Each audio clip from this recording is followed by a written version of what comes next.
محترم خواتین و حضرات، السلام علیکم ورحمۃ اللہ وبرکاتہ۔ یہ خوبصورت بیان سورہ ابس کا مختصر خلاصہ حصہ اول آپ حضرات کی پیش خدمت ہے، جس میں آپ حضرات اس سورت کے چند خاص مضامین سماعت فرمائیں گے۔ مثلا حضرت عبداللہ ابن مکتوم رضی اللہ تعالی عنہ کا واقعہ، اسی طرح قرآن مقدس کا مکرم، مرفوع اور مطہر ہونا سماعت فرمائیں گے۔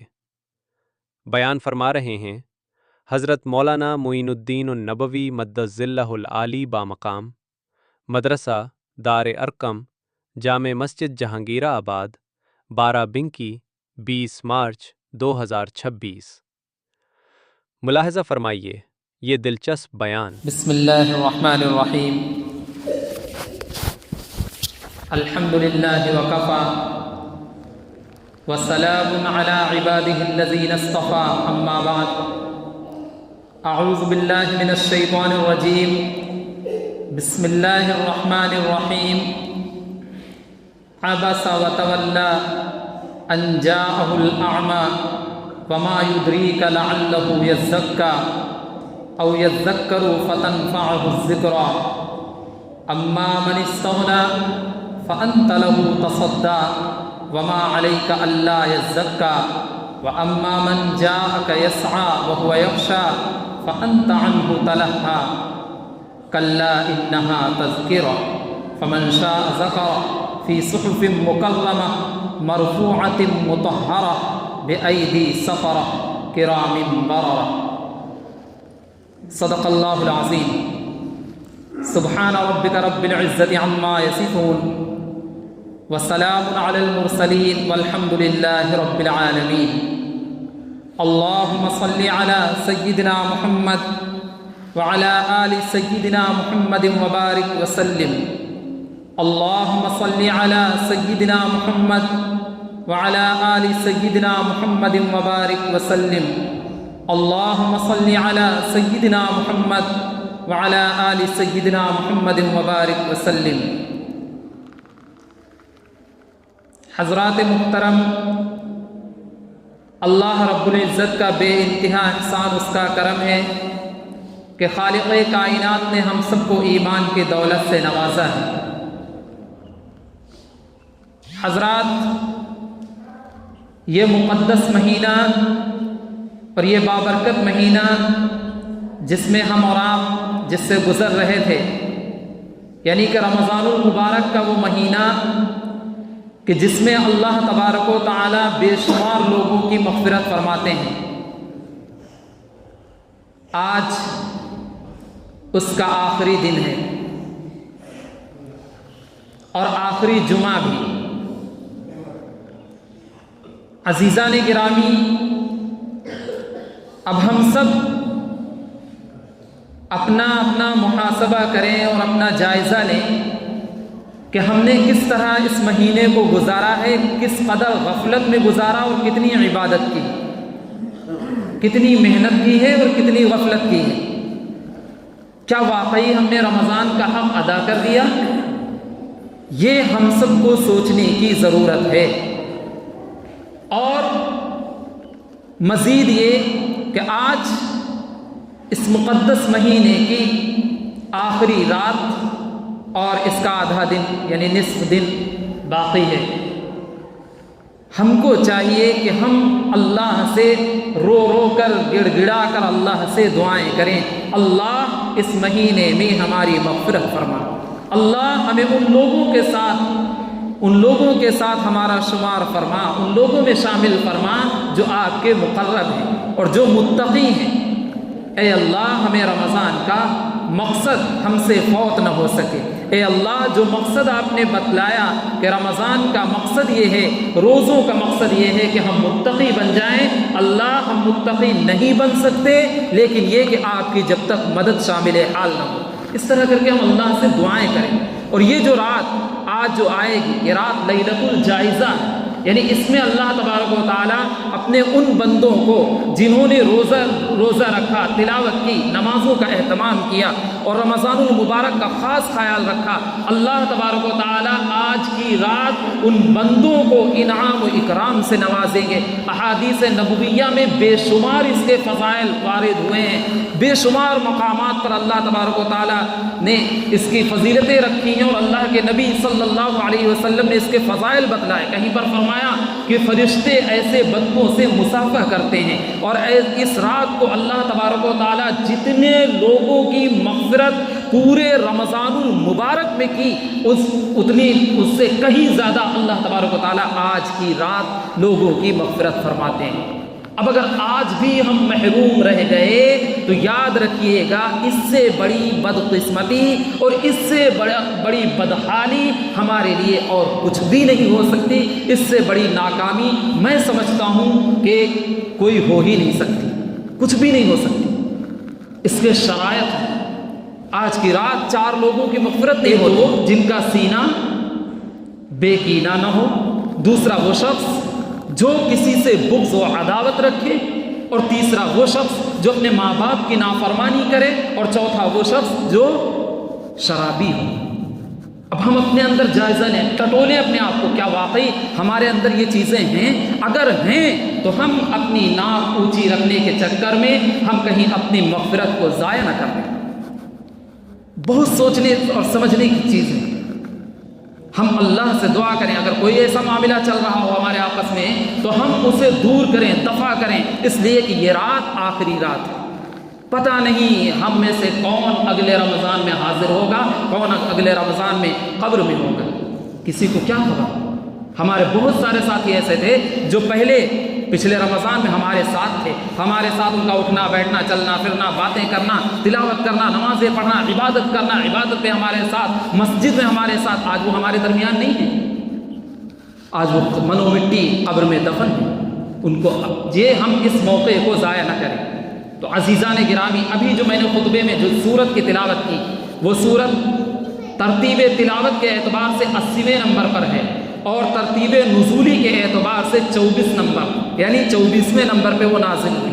یعنی کہ سورہ عبس 42 آیتوں پر مشتمل ایک رکوع، 42 آیتوں پر مشتمل یہ سورت بڑی عظیم۔ اللہ تبارک و تعالیٰ نے اس سورت کا ایک پس منظر بھی کیا کہ ایک مرتبہ حضرت عبداللہ بن بشیر بن مالک بن ربیعہ، یعنی کہ عبداللہ ابن ام مکتوم رضی اللہ تعالیٰ عنہ، جو آنکھوں سے دیکھ نہیں پاتے تھے، نابینا تھے، اللہ کے نبی صلی اللہ علیہ وسلم کے پاس تشریف لائے۔ اس وقت تشریف لائے جب آقا علیہ الصلوۃ والسلام ابو جہل، عتبہ اور ابی بن خلف، امیہ بن خلف اور دیگر بڑے بڑے جو سرداران قریش تھے، جو کافر تھے، ان مشرکین قریش کو اللہ کے نبی صلی اللہ علیہ وسلم دین کی باتیں بتلا رہے تھے، سمجھا رہے تھے کہ اتنے میں حضرت عبداللہ ابن ام مکتوم رضی اللہ تعالیٰ عنہ تشریف لائے اور کہنے لگے کہ اے نبی اللہ، یا رسول اللہ، مجھے فلاں آیت سمجھا دیجیے۔ نابینا تھے بیچارے، سمجھ نہیں سکے، لیکن اللہ کے نبی صلی اللہ علیہ وسلم نے سوچا کہ بھائی ابھی یہ بیکار آ گئے، ابھی ان کو نہیں آنا چاہیے، کیونکہ یہ مشرکین جو ہیں ایک تو وہ ویسے بھی تانے دیا کرتے تھے کہ بھئی آپ کی پیروی تو غرباء و مساکین کرتے ہیں، اور کیا نام ہے، بہت جو پریشان حال ہوتے ہیں وہ آپ کی اتباع کرتے ہیں، ہم کیسے آپ کے ساتھ ہیں۔ تو اللہ کے نبی صلی اللہ علیہ وسلم کو ذرا سی ناگواری محسوس ہوئی، جس کے نتیجے میں آپ نے رخ پھیر لیا اور تھوڑی سی ترشروئی اختیار کی اور رخ پھیر لیا۔ یعنی آپ نے بظاہر یہ ظاہر کیا کہ بھئی آپ کا آنا ہمیں ابھی پسند نہیں ہے، اور ایک وجہ یہ بھی تھی کہ بھئی یہ مسلمان ہیں، کبھی بھی ان کو سمجھایا جا سکتا ہے، اگر یہ چلے گئے اٹھ کر کے، یعنی جن کو ہم سمجھا رہے ہیں مشرکین قریش، اگر یہ چلے گئے تو ان کو کیسے ہم بعد میں سمجھائیں گے۔ تو اس لیے تھوڑا سا ذرا سا ترشروئی اختیار کی۔ اس پر اللہ تبارک و تعالیٰ نے یہ آیت نازل فرمائی، یہ سورت نازل فرما دی اور فرمایا عبس وتولی، کہ محبوب دو عالم صلی اللہ علیہ وسلم نے ترشروئی اختیار کی اور رخ پھیر لیا۔ ان جاءہ الاعمی، اس سبب سے کہ ایک نابینا ان کے پاس آ گیا۔ وما یدریک لعلہ یزکی، اور اے پیغمبر صلی اللہ علیہ وسلم تمہیں کیا خبر شاید کہ وہ پاکیزگی اختیار کرتا، شاید کہ وہ سدھر جاتا۔ اور اس کے بعد فرمایا او یذکر فتنفعہ الذکریٰ، یا پھر وہ نصیحت پکڑتا یعنی نصیحت قبول کرتا تو آپ کا سمجھانا اسے فائدہ دیتا۔ اما من استغنا، البتہ اب تو وہ شخص کہ جو بے پرواہی اختیار کرتا ہے، فانت لہ تصدی، تو آپ تو ان کے پیچھے پڑے ہیں۔ وما علیک الا یزکا، حالانکہ اگر وہ نہ سدھرے تو آپ پر اس کا کوئی الزام نہیں۔ وَأَمَّا مَنْ جَاءَكَ يَسْعَى، اور جو شخص کی محنت کرتا ہوا دوڑتا ہوا آپ کے پاس آیا، وَهُوَ يَخْشَىٰ، حال یہ ہے کہ وہ اللہ سے ڈرتا بھی ہے، فَأَنْتَ عَنْهُ تَلَهَّىٰ، تو آپ اس سے بے پرواہی اختیار کرتے ہیں۔ کَلَّا إِنَّهَا تَذْکِرَةٌ، ہرگز نہیں، ایسا تو ہرگز نہیں کرنا چاہیے۔ إِنَّهَا تَذْکِرَةٌ، دیکھو یہ قرآن ایک نصیحت ہے۔ فَمَنْ شَاءَ ذَكَرَ، تو اب جو چاہے نصیحت قبول کرے۔ فی صحف مکرمہ، اور یہ مقدس صحیفوں میں لکھا ہوا ہے، مرفوعۃ، بلند و بالا ہے، مطہرہ، پاکیزہ ہے، بأیدی سفرہ، ایسے لوگوں کے ہاتھوں میں ہے، کرام بررہ، جو کہ نیک ہیں اور معزز ہیں۔ حضرات گرامی، اس صورت میں غور کرنے سے ہمیں کچھ باتیں پتہ چلتی ہیں۔ ایک تو یہ یعنی جس چیز کی جہاں ضرورت ہو اس کا استعمال وہاں کریں۔ اب اس میں غور کرنے سے، اس واقعے میں غور کرنے سے پتہ چلتا ہے کہ بھئی وہ مشرکین قریش جو کہ مطلب تعلق نہیں رکھتے تھے، بلکہ اسلام کو، اسلامی باتیں وہ سنتے اس لیے تھے تاکہ ان کا مذاق بنائیں، تاکہ ان کو جو ہے لوگوں کے سامنے استہزاء کریں، ہنسیں، تو ان کو اللہ کے نبی صلی اللہ علیہ وسلم سمجھا رہے تھے، اور یہ جو کہ طلب کی نیت سے آئے تھے، طلب کی نیت سے، تو آپ اللہ تبارک و تعالیٰ نے یہ سمجھا دیا کہ بھئی دیکھو جس کے دل میں طلب ہے اس کو سمجھائیے، اس کو بتلائیے۔ اچھا، دوسری بات یہ کہ اگر نادانی میں کسی سے کوئی غلطی سرزد ہو جائے تو ہم کو چاہیے کہ ہم زیادہ اس پر لان تان نہ کریں۔ مجبوری میں کوئی انسان مجبور ہے، نہیں جانتا، اس سے غلطیاں سرزد ہو گئی تو ہم اس کو دل میں لے کر نہ بیٹھیں اور نہ ہم اس پر زیادہ لان تان کریں۔ تو یہ چیزیں اللہ تبارک و تعالیٰ نے بتائیں، اور حدیث پاک میں آتا ہے حضرت عائشہ صدیقہ رضی اللہ تعالیٰ عنہ اس حدیث کے راوی ہیں، اور حضرت ابن عباس رضی اللہ تعالیٰ عنہ بھی، ترمذی اور امام حاتم رحمۃ اللہ علیہ، ان دونوں نے اس حدیث کو نقل کیا، اور انہوں نے فرمایا کہ اس کے بعد یعنی اس واقعے کے بعد جب بھی کبھی حضرت عبداللہ ابن ام مکتوم رضی اللہ تعالیٰ عنہ تشریف لاتے، حضور اکرم صلی اللہ علیہ وسلم کھڑے ہو جاتے، ان کا بڑا اکرام کرتے، اور یہی نہیں کہ ان کا اکرام کرتے بلکہ ایک جملہ فرماتے کہ مرحبا، خوش آمدید ہو اس شخص کے لیے کہ جس کے نتیجے میں اللہ نے مجھ پر عطاف فرمایا، اور اس کے بعد یہ بھی فرماتے کہ اے ابن ام مکتوم تمہارا کوئی اور کام تو نہیں ہے، کوئی کام تو نہیں ہے۔ اور اس کے بعد حضرت عائشہ صدیقہ رضی اللہ تعالیٰ عنہ سے مروی روایت میں یہ بھی ہے کہ آقا علیہ الصلوۃ والسلام جب جہاد پر گئے تو 2 مرتبہ حضرت ابن ام مکتوم رضی اللہ تعالیٰ عنہ کو مدینہ منورہ میں اپنے قائم مقام فرمایا، تو یہ اکرام فرمایا۔